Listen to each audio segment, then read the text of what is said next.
La última vez que me visitaron los ladrones, echaron abajo una puerta. Esta vez, todo lo que han hecho ha sido mandar un correo electrónico, uno de los cientos de miles de millones que llegan a casas y oficinas como la mía cada día. Este instaló un virus en mi ordenador. Algo que pudo haber provocado un desastre. A varios kilómetros de distancia, un ex policía había aceptado hacer una demostración de una elemental y bastante ilegal técnica de pirateo informático. En el otro extremo ahora hay un pequeño cuadro de diálogo que dice: nos hemos hecho con tu sistema. ¿Y es verdad? Sí. ¿En mi ordenador? ¿Mi propio ordenador? Así es.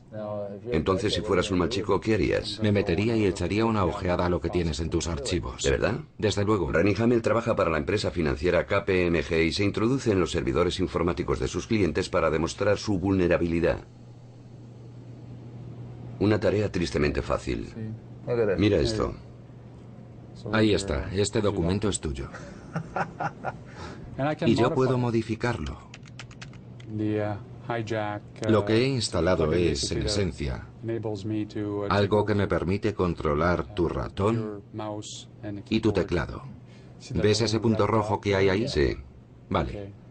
Pues es el que mueve el cursor sobre tu pantalla justamente ahora.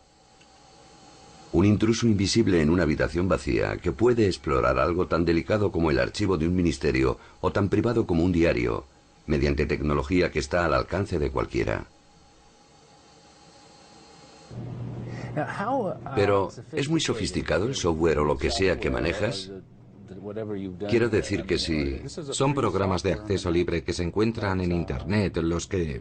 Software libre. Los piratas informáticos son por lo menos generosos. De hecho, cualquiera puede convertirse en hacker solo con visitar sus sitios web y descargarse versiones de programas estilo caballos de Troya como Backorifice, que luego pueden añadir a una tarjeta de felicitación o a un juego de ordenador popular, como el que me ha mandado por correo electrónico.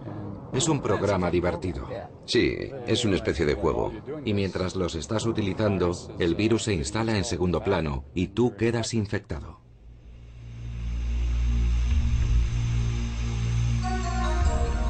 El pirateo informático puede parecer y puede sonar como una simple travesura, pero para Daniel Silberg, la intrusión de un pirata informático puede tener el impacto psicológico de una agresión física. Yo estaba haciendo un trabajo para la universidad, una especie de tesina sobre las mujeres en Internet, así que me serví una copa de vino y me senté ante el ordenador y estaba haciendo simplemente una pequeña investigación, navegando por la red por algunos sitios para obtener información. En esa navegación estaban incluidos algunos sitios porno, los más controvertidos, así como populares destinos de Internet. Mientras él miraba las páginas no se dio cuenta de que estaba siendo observado por un vigilante del espacio cibernético, quien decidió expresar su desaprobación. Sobre la pantalla empezaron a escribirse por sí solas unas palabras. Decían: veo lo que estás haciendo. Yo pensé que simplemente se trataba de un anuncio inteligente, o que accidentalmente me había descargado un programa, o incluso algo que se había descargado solo. La verdad es que no caí en la cuenta de lo que estaba pasando hasta que vi que mi contraseña de Windows aparecía en el cuadro de diálogo. En ese momento empecé a asustarme, lo único que quería era salir de allí. Estaba siendo víctima de ese programa ilegal que se llama Backorifice, unas pocas líneas de código de programa creadas por un grupo formado entre otros por dos piratas informáticos de mucho prestigio. Y de hecho tienes más control sobre la máquina que la persona que está situada frente al teclado, porque tienes más capacidad de maniobra, más poder con las herramientas que te proporciona Backorifice que con el escritorio de Windows 98. Tal poder que el ordenador de Daniel Silberg le habla. Este es un mensaje auténtico que ha quedado en su sistema. Buenos días, soy un pirata informático amistoso y vivo en Australia. No te cagues por la pata abajo por lo que puedo poner en tu ordenador o por oír archivos de sonido como este. No tienes por qué preocuparte, no voy a hacer nada malo. Pero mejor sé un buen chico o una buena chica y no te dediques a mirar fotos obscenas, porque si lo haces yo sabré que lo estás haciendo y también podré verlo. Y me haré con tu ordenador otra vez. Que tengas un buen día, adiós. En ese momento tenía un antivirus. Tenía el antivirus Norton instalado, pero él lo inutilizó. Y fue lo bastante amable como para decirme: he inutilizado el antivirus Norton. Vas a tener que conseguir otra versión y actualizarla. En cierto sentido, me estaba echando una bronca por no tener los programas actualizados. No suelo ser muy diligente en eso de mantener actualizados los cortafuegos y los programas de seguridad. Y la gente se siente muy tranquila y segura cuando está conectada a la red. A mí aquello me dejó absolutamente estupefacto. Mire, Internet se creó con la idea de que todos íbamos a ser buenos chicos. Y todos los parámetros, los protocolos, dan por sentado que en principio nadie va a mentir, ni a engañar, ni a robar. Una abogada llamada Mary Frank creó este sitio web después de que alguien robara su identidad. Un delito que ahora afecta a más de 500.000 de norteamericanos cada año. Recibí una llamada de un banco del que jamás había oído hablar. Me dijeron, ¿es usted Mary Frank? Yo contesté que sí. Y la mujer que estaba al otro lado del teléfono dijo, llamo del Banco de Nueva York en Delaware y queremos saber por qué usted no ha pagado los 7.000 euros que debe. Y yo le dije, se habrá equivocado de nombre y de número de teléfono, no sé quién es usted. Y la mujer añadió, ¿es tal su número de la Seguridad Social y tal su fecha de nacimiento? Y entonces empecé a preocuparme y dije, ¿qué intenta usted averiguar? Y dijo ella, bueno, estoy mirando su historial de crédito, su solvencia financiera. La ladrona fue detenida y enviada a la cárcel, pero esto no fue el fin de los problemas de Mary. Supe que consiguieron 35.000 euros usurpando mi nombre. También se compraron un Mustang rojo descapotable. Y además habían conseguido tarjetas de crédito con las que compraban de todo. Y a mí me demandó la empresa de automóviles. Es difícil imaginar que alguien pudiera prever lo fácil que iba a ser acceder a un ordenador o cómo una vez dentro iba a ser posible alcanzar, tocar virtualmente cualquier cosa que hubiera en el mundo. Por supuesto, la otra cara de la moneda es que cualquier persona de cualquier parte del mundo puede meterse en tu vida a través de un ordenador que tiene decenas de miles de puntos de acceso abiertos, que es una máquina conectada a cientos de millones de otras máquinas, o como cuando dejamos el ordenador en funcionamiento, como cada vez estamos más inclinados a hacer, estamos incrementando nuestra exposición a un fisgoneo de dimensiones mundiales. En la aldea global, la intimidad personal se ha convertido en la intimidad propia de una aldea medieval, en la que todo el mundo tiene la posibilidad de saber todo sobre todo el mundo. No es sorprendente que los expertos en seguridad informática estén teniendo una gran demanda actualmente. Kirk Bailey trabaja para Frank Russell, una empresa que gestiona activos financieros de sus clientes por valor de 63.000 millones de dólares. En su vida personal, él huye de Internet como de una plaga. Ni me conecto ni tengo conexión a Internet en casa. He escogido no tener Internet. Si alguna vez necesitó pruebas de su vulnerabilidad personal, las tuvo cuando retó a algunos compañeros expertos en seguridad a crear un dossier sobre él. Partiendo de las fuentes de información disponibles en Internet, fueron capaces de reunir los elementos de su identidad. ¿Qué tipo de cosas encontraron sobre usted? Había una gran cantidad de información importante almacenada en la red, y para decirlo rápidamente, el documento más delicado era una copia certificada de mi partida de nacimiento. Se trata de un documento que puede ser usado para suplantar mi identidad. Una copia completa de los datos informáticos de mi registro universitario con el sello de la propia universidad. Consiguieron de la red una completa lista de documentos sobre asuntos jurídicos en los que aparezco, tanto de la disolución de mi matrimonio como sobre un negocio que acabó en un fracaso y sobre el que había todo tipo de información.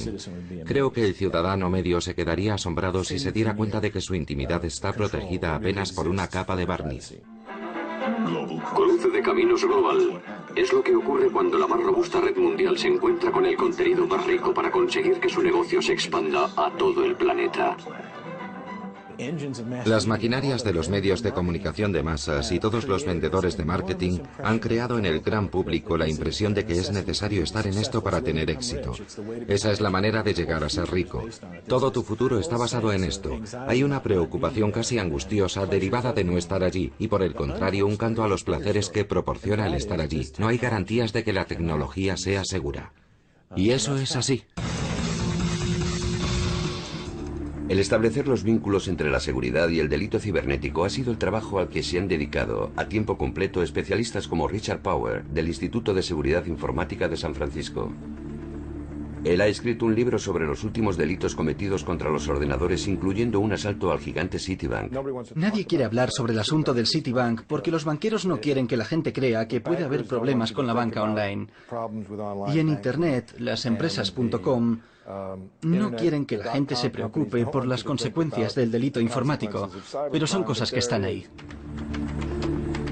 Les guste o no a los banqueros, el caso del Citibank se ha colocado en una excelente posición en la lista de éxitos de los piratas informáticos.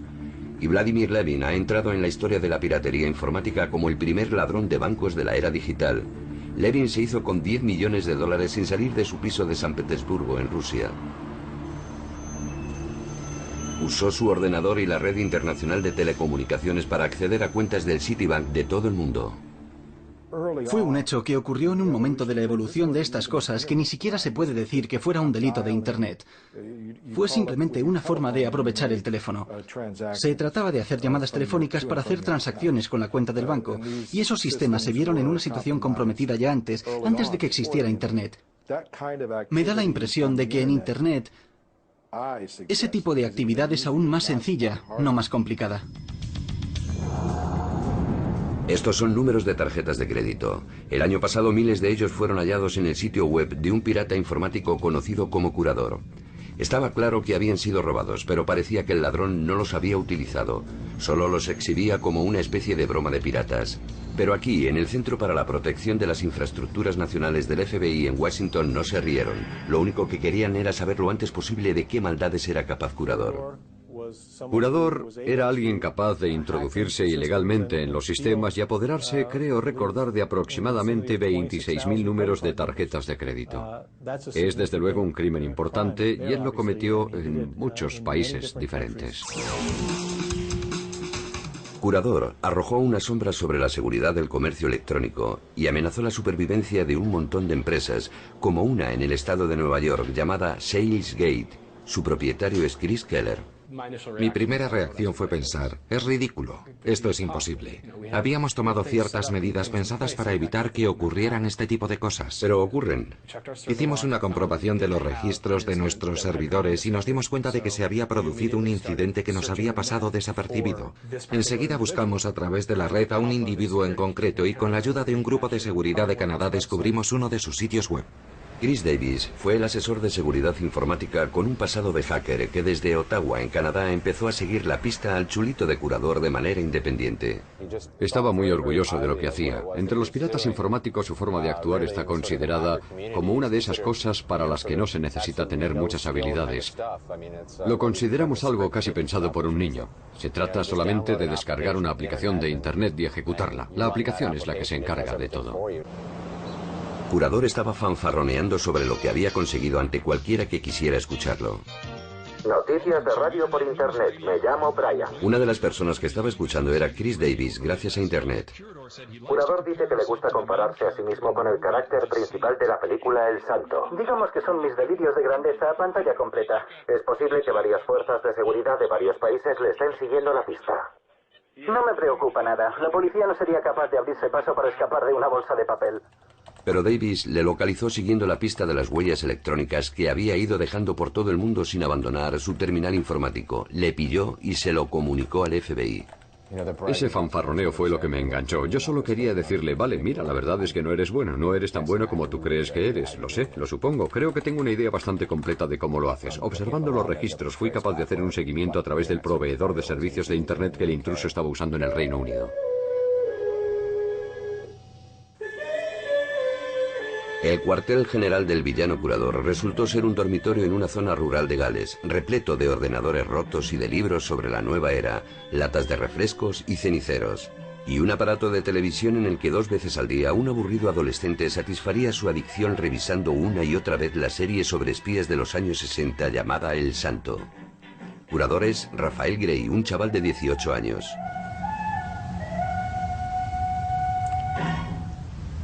Recibió un montón de visitas más, incluso después de que Chris Davis dejara al descubierto su cobertura. ¿Es la primera vez que viene aquí? Sí, es fascinante esto de conducir por el lado contrario de la carretera. Sí, estoy fascinado. Aquí estamos, en Clanderwen. Clanderwen, sí. Clanderwen. Sí, es interesante. A Davis, el antiguo hacker, le hacía ilusión conocerle. ¿Es esta tu habitación? Sí. Es tremendamente amable si se tiene en cuenta que hace solo unas pocas semanas, cuando abrió la puerta, se encontró rodeado por un escuadrón de agentes de la policía y un agente del FBI. Digamos que había como unas 10 personas en esta habitación, estaba repleta. Entonces había incluso menos suelo libre del que hay ahora. Así que esto estaba abarrotado. 4 iban vestidos de paisano y había un tipo que llevaba una especie de abrigo gris. Tenía un aspecto desaliñado, iba sin afeitar. La verdad es que parecía afectado por el jet lag. Supongo que era del FBI, ¿no? Sí, más tarde me enteré. Al principio no lo reconoció. Aseguró que era un agente de policía de Gales con un acento muy marcado. Cargaron con Curador hasta la cercana localidad de Tenby y le acusaron de haber cometido delitos informáticos. Su caso está actualmente en los tribunales. Rafael se ve a sí mismo como el típico hacker bueno. No se ve como un sinvergüenza, sino más bien como una molestia. Desde luego, creo que soy simplemente una persona que se mete en todo. Soy simplemente como ese vecino entrometido que se atiborra de esteroides. Son exploradores que viajan sin cansancio con la energía que les proporciona la cafeína, que se dedican a observar a través de las ventanas cibernéticas y a intentar saltarse las cerraduras informáticas porque están aburridos o simplemente porque pueden hacerlo. Produces un montón de adrenalina mientras intentas conseguir algo. A veces paso 2 días sin dormir, solo intentando hacer algo una y otra vez. Cuando finalmente lo consigues, el alivio que obtienes no solo proviene del hecho de que has conseguido llegar a donde querías, sino de que ahora puedes dormir. Tu cuerpo está casi gritando para conseguir aliviar el cansancio. Antes, los chicos, cuando se aburrían, arrojaban piedras contra las ventanas de las naves vacías o pintaban con spray los monumentos públicos. Ahora están en el ciberespacio haciendo travesuras públicas que ellos aseguran tienen un propósito de utilidad pública. No irrumpiste allí solo para mostrarle al mundo lo estúpida y descuidada que era aquella gente. ¿Qué hacíais después? Lo importante era el mensaje. ¿Y cuál era el mensaje? Hay por ahí mucha gente que ni siquiera se ocupa de mantener a salvo su propia seguridad, así que ¿cómo se van a ocupar de la seguridad de sus clientes? Hay quien dice que están metiendo sus narices en la tecnología solo para llamar la atención. Y están consiguiendo llamar la atención de algunas de las personas más influyentes de Washington que no están dispuestas a entrar en el juego del valor social de las bromas. Me parece que dar las gracias a los piratas informáticos que violan la intimidad de las redes o de los usuarios de las redes por mostrarnos nuestros puntos débiles equivaldría a enviar notas de agradecimiento a los ladrones por enseñarnos la vulnerabilidad de nuestras alarmas. Creo que esto sería de tontos. ¿Cómo es de grande realmente el problema del que estamos hablando? Me refiero a la vulnerabilidad a través de Internet. Es grande, es profunda, es amplia, tiene muchas facetas diferentes. Y ahora es algo que ha desarrollado una estructura propia, repleta de convencionalismos entre personas que son precisamente anticonvencionales. Ahí está la nueva contracultura, retando el poder de gigantes de la industria como Microsoft, con un lenguaje tan penetrable a los no iniciados como su sentido del humor. Otra cosa que te permite hacer, y la verdad es que me parece simplemente una obviedad, es que cuando Windows arranca, envía un mensaje que dice ¿alguien quiere usar este juego? ¿Estáis todos de acuerdo? Pues una de las demás cosas que mi programa hace es decir no.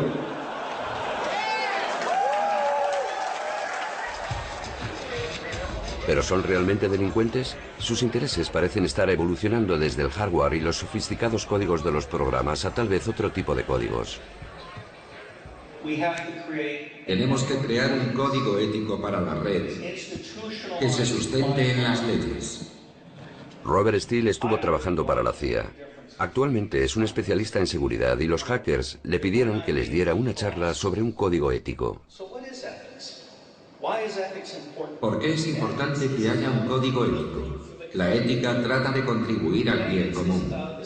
La ética trata de establecer los niveles de la diligencia debida, lo cual quiere decir que si compras un coche, las ruedas llevarán sus pernos bien atornillados. Bill Gates está vendiendo ordenadores sin ruedas. Se estampan continuamente. Los alimentos están sometidos a una normativa. La seguridad de los automóviles también. Los peluqueros necesitan disponer de una licencia para cortarte el pelo. Pero para escribir software no se pide ningún requisito. No hay establecidos unos niveles de calidad. No se exige una experimentación o un certificado que avale ese software. Así que podemos decir que toda nuestra sofisticada sociedad digital está sustentada en un software construido por personas a las que no conocemos, que no son legalmente responsables si sus programas nos destrozan alguno de nuestros asuntos. El jefe de seguridad de Microsoft no está de acuerdo. Howard Smith dice que, por lo general, el software necesita menos regulación que otras materias. Si yo compro un mechero, este tiene que llevar una pequeña marca en la base que indica que cuenta con el visto bueno de determinada institución que regula los estándares de calidad. Pero puedo comprar software, algo que va a controlar mi vida, y ahí no voy a encontrar certificado de calidad alguno. Así es. Y los programas informáticos se utilizan para cosas diferentes. Si estoy en casa y el software que tengo instalado se limita a juegos, el nivel de seguridad ha de ser muy diferente del que vamos a necesitar para gestionar una empresa u ocuparnos de asuntos económicos. Esos son los estándares que estamos buscando. Intentamos desarrollar ideas que nos ayuden a identificar los procesos principales de forma que podamos establecer qué niveles de calidad se requieren. Existe una cierta probabilidad de que el gobierno decida regular estas cosas. Hasta ahora se han limitado a decir, nos vamos a mantener al margen.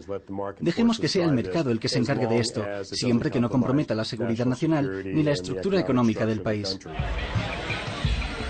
Pero para las personas que pasan una gran parte de su vida conectadas a Internet, la regulación es algo esencial para su seguridad, y se han comprometido a someter a un escrutinio público los productos de empresas como Microsoft. Estos chavales tienen una especial habilidad en detectar agujeros en los sistemas informáticos y de comunicaciones. Son capaces de decirnos que el emperador va desnudo y que no lleva ropaje alguno. Revisten advertencias importantes con los tejidos de su generación. Pero lo que dicen es evidente. La industria de desarrollo de programas informáticos estimula una cultura que está poniendo en peligro la intimidad y la seguridad pública. Este grupo de piratas informáticos se denomina a sí mismo Secta de la Vaca Muerta. Ellos crearon el Back Orifice para ilustrar esta cuestión.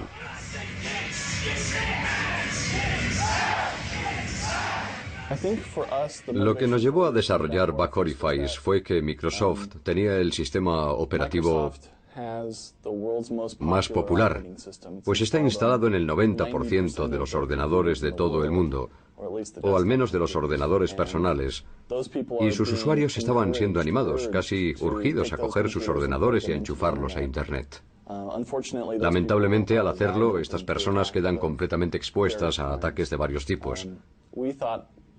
Pensamos que la mejor forma de ser útiles a la comunidad sería demostrar lo fácil que era desarrollar una herramienta que se aprovechara de eso y mostrar pruebas palpables de esa habilidad. Si tú llamas tiempo perdido a lo que ocurre cuando se estropea tu ordenador, espérate a ver lo que ocurre en el futuro. Si nosotros no conseguimos hacerlo bien y toda tu casa se queda bloqueada una semana y no puedes hablar, no puedes comunicarte, no puedes hacer nada. A la larga todo estará informatizado. Por ejemplo, tu frigorífico le dirá a tu reloj que necesitas leche y cuando estés en el coche y pases junto a una tienda en la que se venda leche, la tienda informará de ello a tu reloj, el cual hablará y te dirá, ¿por qué no coges algo de leche? Ahí la venden y en casa queda poca. Y todo esto será parte de una conversación mundial que tiene lugar en ese mundo digital. Y esta es otra de las razones por las que me preocupa mucho, que consigamos estar seguros de que estamos haciendo las cosas bien en lo que se refiere a seguridad. Incluso Microsoft está de acuerdo, al menos en una cosa. El problema estriba en la obsesión pública por la comodidad, que hace que la seguridad sea más difícil. Steven Lipner es un experimentado analista de seguridad de la empresa. En un trabajo que tuve anteriormente en otra compañía, desarrollé lo que el gobierno norteamericano llama un sistema A1. Un sistema que era tan seguro que solo el Ministerio de Defensa de los Estados Unidos sabía cómo manejarlo, ¿vale? E invertimos años y millones de dólares en ello. Y luego, al finalizar el proceso de desarrollo, tomé la decisión de cancelarlo, porque nadie quería comprarlo, ¿vale? ¿Cuál es la moraleja de esta historia? La moraleja de esta historia es que la facilidad de uso y la flexibilidad van en detrimento de la seguridad. Y los usuarios no quieren sistemas que sean tan seguros que ellos no puedan usarlos.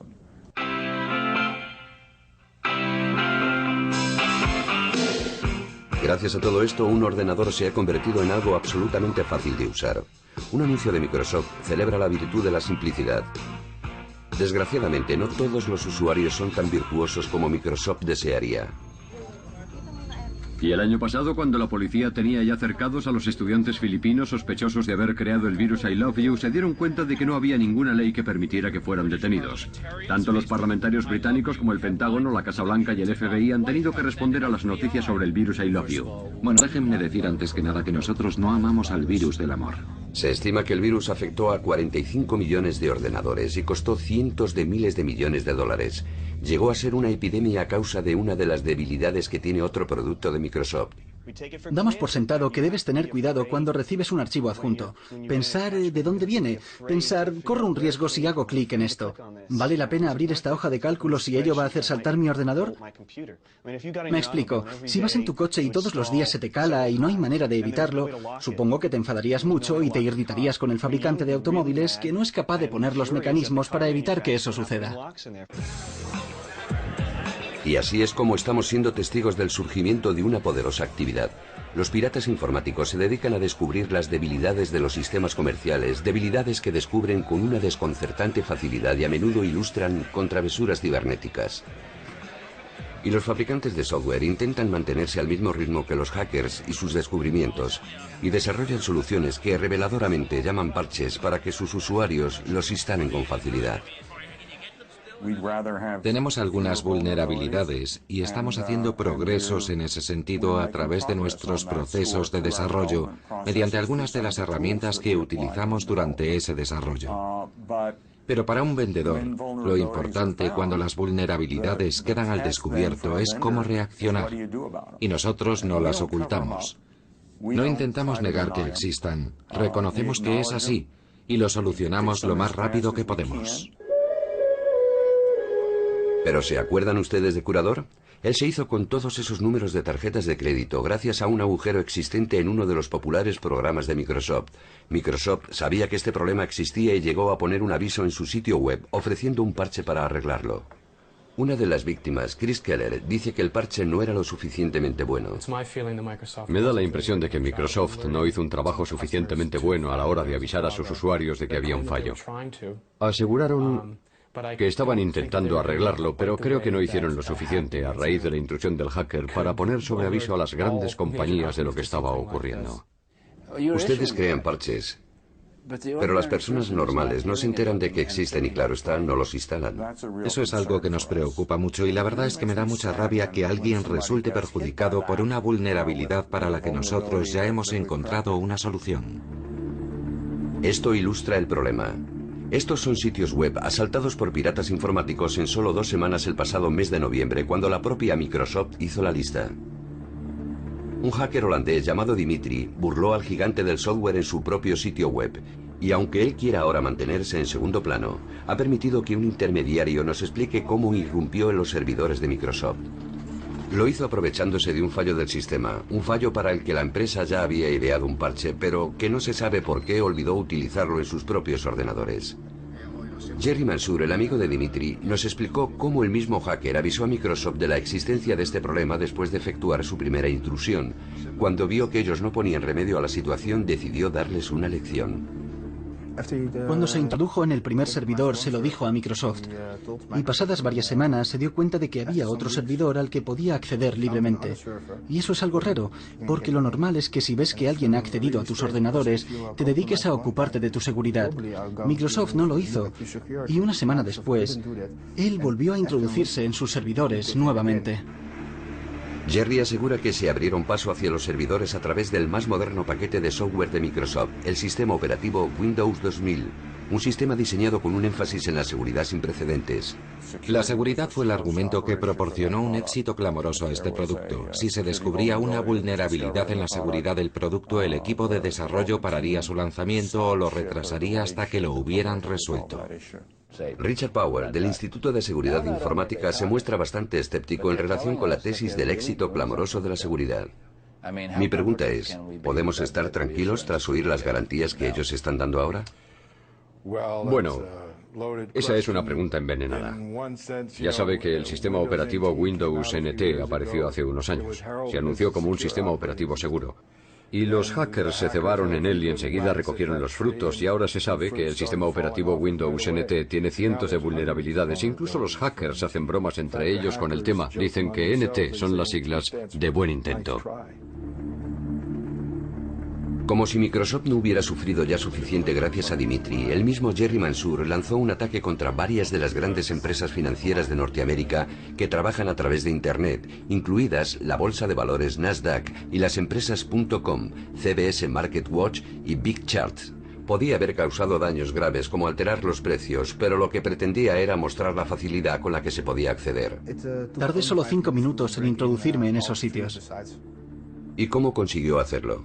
Lo hice gracias a un error de Microsoft NT, de Windows 2000.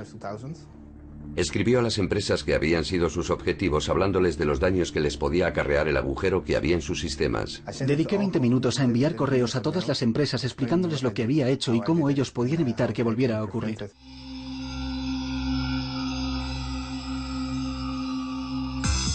Gracias a la comodidad que supone y a la gran cantidad de energía que se ha dedicado a su promoción, el sistema de venta por Internet se ha convertido en un comercio electrónico que mueve billones de dólares. Pero las empresas y los usuarios solo están empezando a descubrir cuán vulnerable es el comercio electrónico y cómo cualquier chico de 15 años con un ordenador puede encontrar una falla por la que colarse. Eso es justamente lo que ocurrió el invierno pasado, cuando un chaval de 15 años que vive en Montreal y se llama a sí mismo el niño mafioso, lanzó el peor de los ataques informáticos. El sitio web del gigante eBay ha quedado fuera de juego. Luego le ha ocurrido lo mismo a Buy.com y a Amazon. Utilizando las más sencillas herramientas de pirateo informático, controló un ejército de ordenadores, los puso a atacar a otros mediante el envío de millones de correos electrónicos que provocaron que los sistemas se vinieran abajo. El niño mafioso fue atrapado por la policía montada del Canadá y el FBI acusado de vandalismo informático. Pero ¿cómo se puede evitar que la verdadera mafia haga lo mismo en su propio beneficio? Es imposible, según el agente Michael Bates del FBI. Nosotros también estamos fijando nuestra atención en el gran número de casos en los que están implicadas bandas del crimen organizado que se dedican a esto a fin de obtener ganancias ilegales. Y el problema podría ser aún peor de lo que incluso el FBI cree. Richard Power sospecha que muchos de los delitos informáticos no se denuncian porque las víctimas no quieren admitir sus debilidades. Hay muchas razones por las que los afectados prefieren guardar silencio. Cuando hay sangre en el agua, los tiburones se vuelven aún más activos.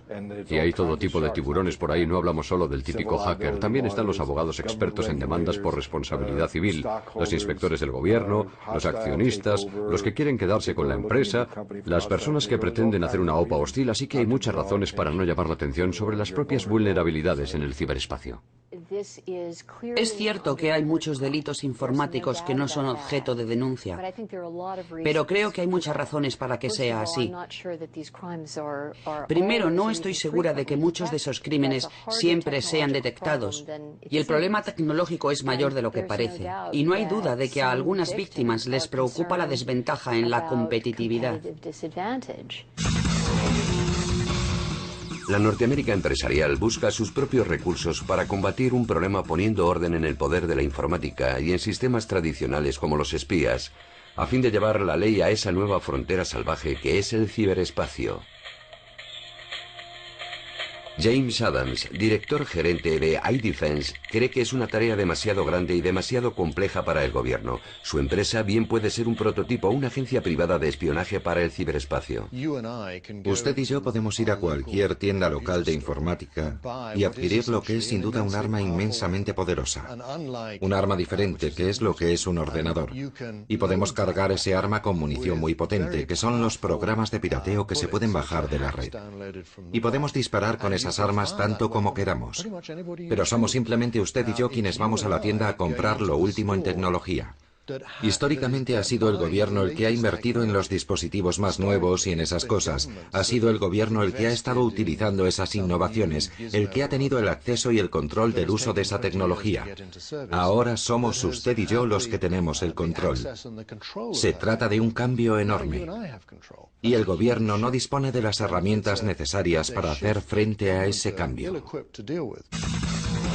El gobierno federal ni siquiera tiene las herramientas para protegerse de los hackers. En un estudio realizado por la Oficina General de Contabilidad del gobierno norteamericano, 24 de las más importantes agencias gubernamentales tenían importantes fallos en la seguridad. Cuando decimos importantes, nos estamos refiriendo a que a través de esos fallos, alguien podría entrar, alterar, crear, destruir, ya sabe, podría modificar información guardada e incluso los mismos sistemas. Imagine que ha firmado un documento oficial. Usted es un funcionario de agencia. Penetro en el sistema, me hago con su firma electrónica, la modifico y la dejo en el mismo lugar. Ahora ya puedo operar como si fuera usted mismo. Puedo crear un memorándum como si procediera de manos del funcionario, cuando no es así. Su trabajo consiste en introducirse en los ordenadores y resulta que es aterradoramente sencillo. Siempre que lo hemos intentado hemos tenido éxito.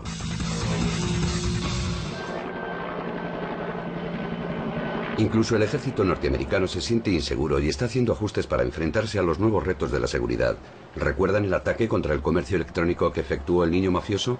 La unidad de delitos informáticos está siguiendo la pista a un intento de intromisión en los ordenadores militares para efectuar un ataque conocido como ataque de denegación de servicio distribuido.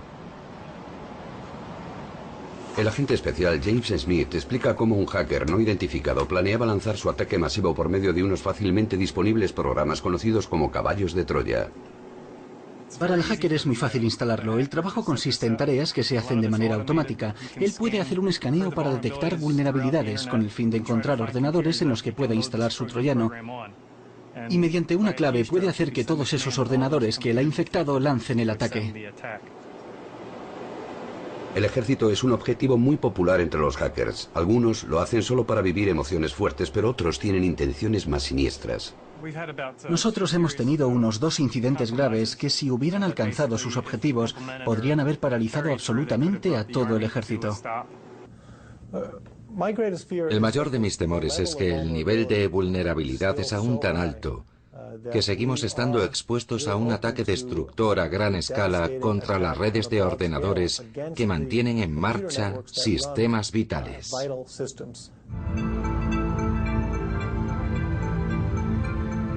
La Estación Espacial Internacional.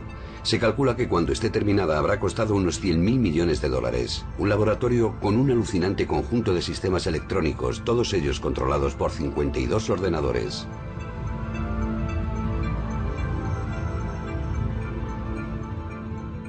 Casi 500 kilómetros más abajo, en una tranquila zona residencial de Miami, un pirata informático de 16 años pensaba que sería estupendo descargar archivos de la NASA, como por ejemplo el software que controla el entorno medioambiental a bordo de la estación espacial. Dado que es un menor, vamos a mantener oculta su identidad. Su nombre como hacker es Camarada.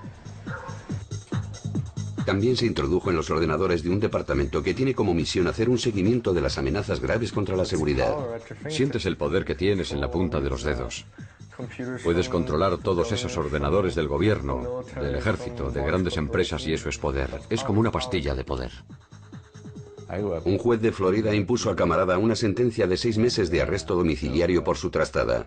Pero él asegura que los piratas informáticos verdaderamente malos no son tan fáciles de capturar como él lo fue. No borré las huellas que iba dejando, y si lo hubiera hecho, no habrían sido capaces de pillarme. Si hubiera querido hacerlo, me hubiera ocultado, pero yo no pensaba que estuviera haciendo nada malo, así que ¿por qué me iba a preocupar por eso? ¿Quiere decir eso que lo podrías haber evitado? Claro que podría. Sí, tú. Por supuesto que podría haberlo hecho. ¿Podrías haber causado grandes daños? Si hubiera tenido esa intención, podría haber borrado archivos. Alguien que quiera hacerlo puede meter un virus o vender información a otros. Camarada, curador, el niño mafioso, simples chavales que han sido arrojados del ciberespacio por mal comportamiento. Pero, ¿qué enseñanza debemos sacar de esto? Los piratas informáticos adolescentes y los hackers jóvenes acaban siendo capturados y aparecen en los titulares justamente por eso, porque han sido capturados. Y la razón de que se les haya pillado es que no son profesionales. Lo hacen por vivir una aventura. Lo hacen solo para presumir. Se dedican a eso como una forma de explorar nuevas cosas. Los profesionales, los ex agentes de la CIA o del KGB, o ya saben, los que proceden del espionaje alemán o del espionaje israelí, no van a ser capturados. Lo del espionaje no es nada nuevo. Incluso George Washington tuvo que vérselas con espías y saboteadores. Pero Internet ha hecho que sea mucho más difícil atrapar a quienes se dedican a esto.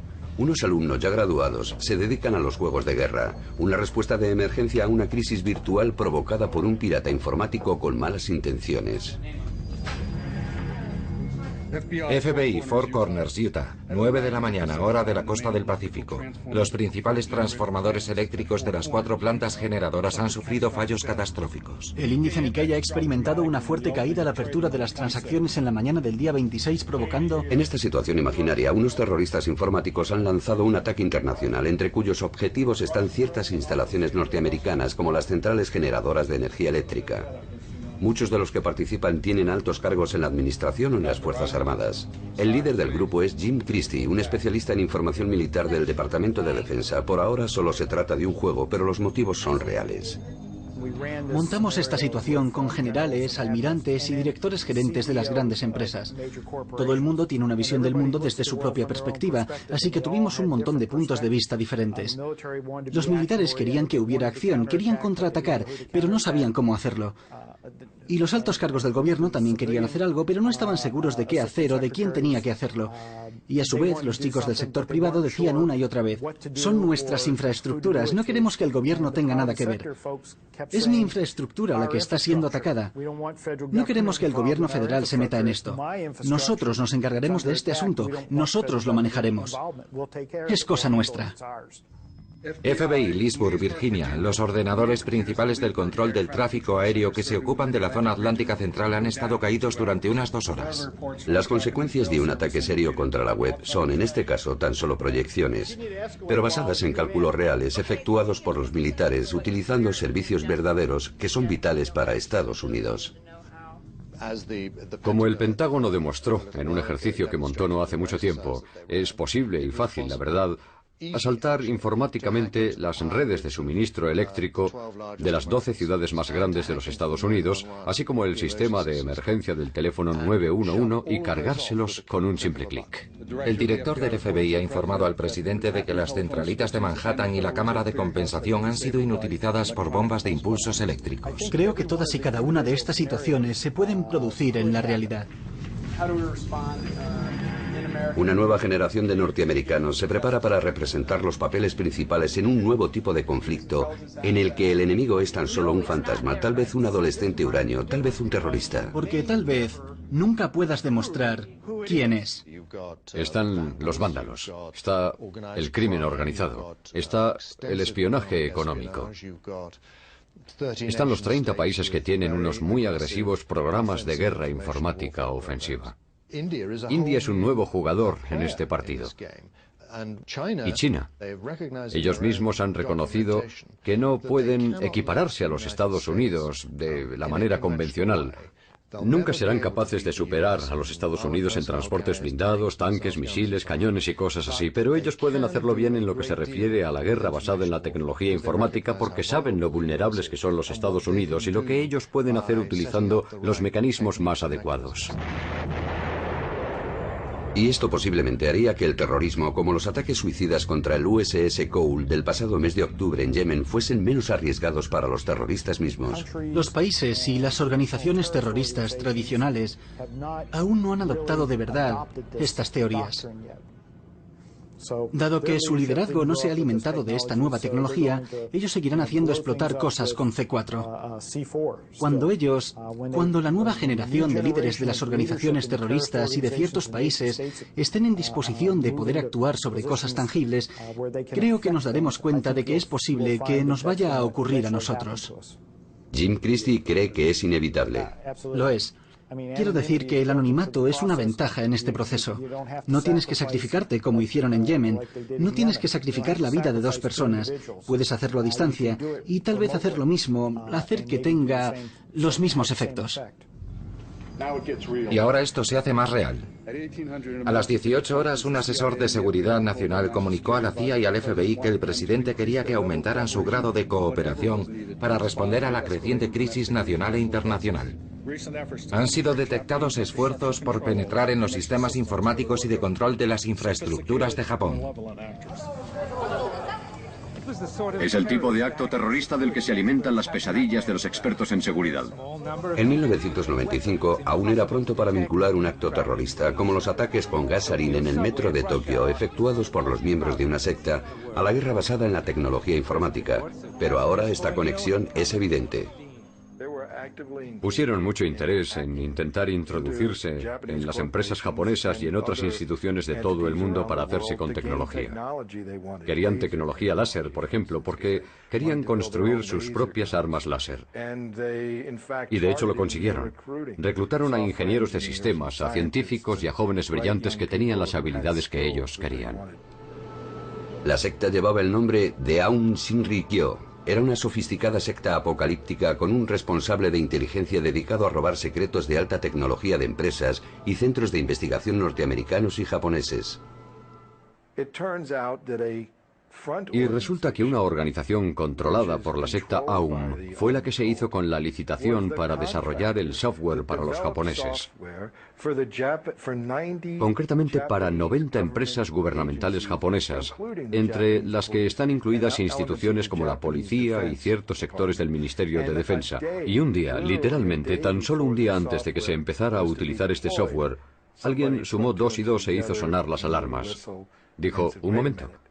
Fijaos en quiénes son los que han desarrollado este software. Un error así podría conducir al caos. Y como los juegos bélicos que monta Washington concluyen, hablar de caos conduce a hablar de ley marcial.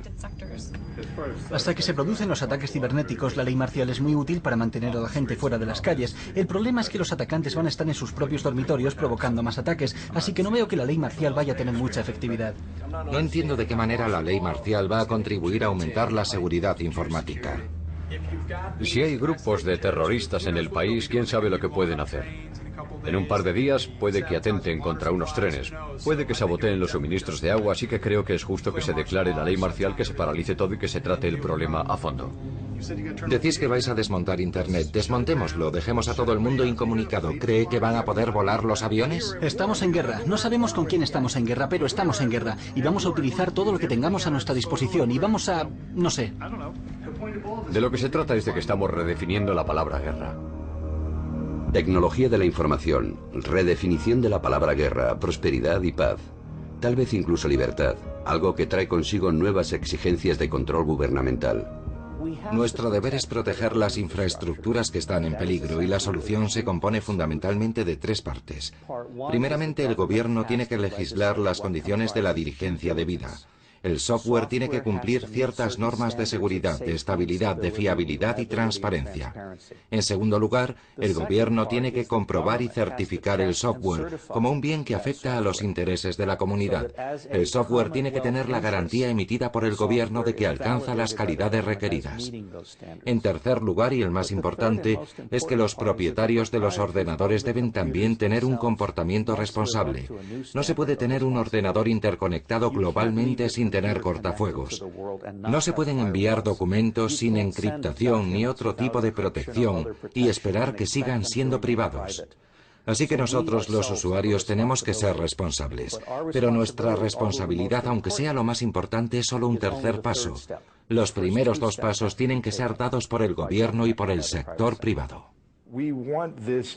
Queremos que Internet, este ciberespacio global, sea completamente libre, completamente abierto.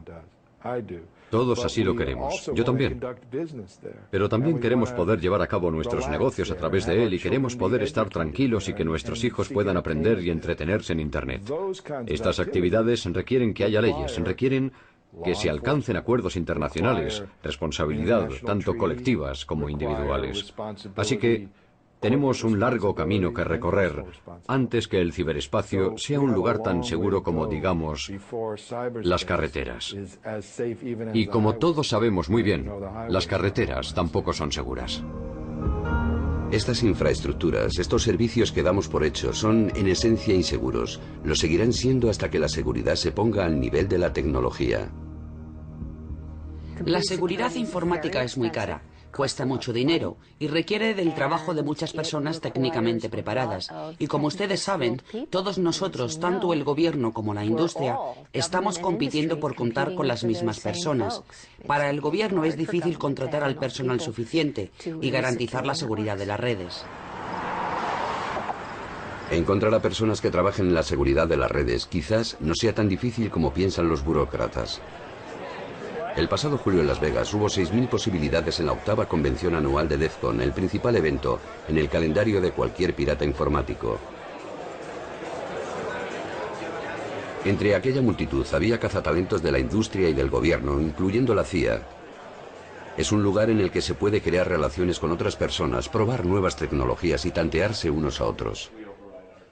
El año pasado, un grupo de Seattle llamado Piratas Informáticos del Gueto ganó la competición principal en Las Vegas. La estrella de este colectivo se llama a sí mismo César. Hay que tener cierto tipo de mentalidad para ser innovador todos los días. Para eso hace falta poseer una mentalidad contracultural. Por eso ahora se ven tantos comunicados de prensa de la industria de la seguridad que hablan de la política de las empresas con respecto a los piratas informáticos. Dicen cosas como, contratamos a piratas informáticos o nosotros no contratamos a piratas informáticos. Lo cierto es que todos lo hacen. Hace falta un poco de agua. También habrá que preparar café. El acontecimiento social más destacado de cada una de estas convenciones es una especie de extraña fiesta que organizan César y su gente. Solo se puede asistir con invitación. Unas 100 o quizá 200 personas acuden a nuestra fiesta. Son personas especiales porque son agentes del gobierno que tienen interés en averiguar lo que sabemos. También hay piratas informáticos de élite de todas partes del mundo que tienen interés en averiguar lo que el gobierno sabe. Nosotros proporcionamos un foro para que ellos se relacionen en privado y sin que eso afecte a su reputación, sin que ni el público ni ninguna otra cosa les molesten, y contribuimos a que ellos den soluciones creativas a algunos problemas realmente complicados. Como solo puede estar presente la élite, nos echaron rápidamente. Pero la verdad es que no nos perdimos ninguna juerga. Allí se trató solo de matemáticas avanzadas y códigos informáticos para volver loco a cualquiera, y así fue toda la noche. Incluso cuando César nos volvió a dejar entrar y nos explicó lo que habían hecho, seguimos sin entender nada, aunque él nos asegurara que en aquellos jeroglíficos se escondían predicciones para el futuro. Predicciones de nuevos problemas y, con suerte, de soluciones. Supongo que es más bien un pronosticador de huracanes que la verdadera causa de los huracanes. Una idea que hay que tener presente es que estas son cosas que surgirán por sí mismas. Nosotros lo único que intentamos es dar al público una pequeña advertencia por adelantado. Intentar mostrar a la gente cómo deberían ser las cosas. La piratería informática está en plena madurez. Está claro que el gobierno y la industria entienden que los piratas informáticos y sus opiniones son una fuerza a considerar. Por eso en los próximos 5 o 10 años presiento que los piratas informáticos van a tener una influencia beneficiosa sobre la seguridad y la estabilidad del ciberespacio. La seguridad y la estabilidad del ciberespacio dependerán en última instancia de las personas que más saben sobre los peligros, y tal vez sobre todo de las personas que han ayudado a definir esos peligros en primer lugar.